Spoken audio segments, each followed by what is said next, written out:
Now playing the Blacklist exclusive. Red goes to prison as all my favorite motivational speakers and Silicon Valley thought leaders preach. Failure is a stepping stone to success. Nobody knows how to turn a negative into a positive like the Blacklist's Raymond, Reddington, James Spader.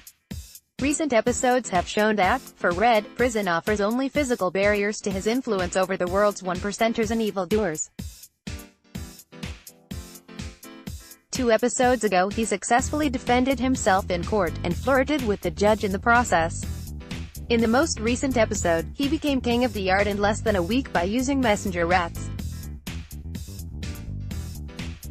Perhaps recognizing the trend of victories for the Big Red Machine, this week's Blacklist toyed with the formula just a little.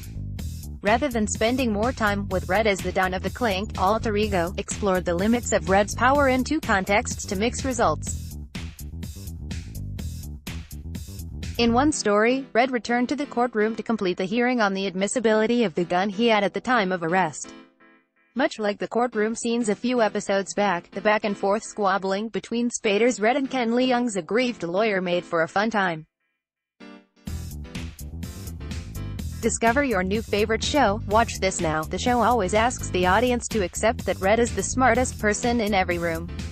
His strategic manipulation of his arresting officer at least demonstrated how he does it. He talks and finds people's pressure points just enough to get exactly what he wants from them.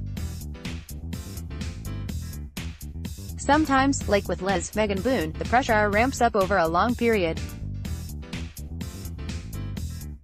Here, he broke down the cop's claims much faster, but no less effective, and threw in a number of lines about the beautiful color of his suit and his sexual proclivities to boot. Spader as a lawyer, or even a self-defending criminal, is simply TV gold. Because this is a TV show that should ebb and flow, Red's strong court performance wasn't enough to sway the judge. The weapons charges on the table, and thus Red technically broke his immunity agreement with the government. And yet Red also learned a key piece of information. There's a recording of the tipster call that led to his arrest. He hasn't heard it yet, but when he does, well, let's just say it's not a great development for whatever floundering plan Liz and her fake sister have going. Even when the man loses, he wins. James Spader, The Blacklist photo, Will Hart, Sony, NBC. The other half of the episode featured the task force running down a Red supply lead related to a typically Blacklist-style leadership group who planned to vote on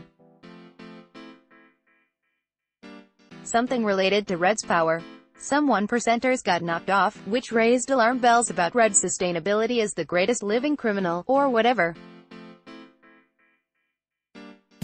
Red in prison is the Blacklist storyline we didn't know we needed. The details of shadowy rich people groups on this show never truly matter.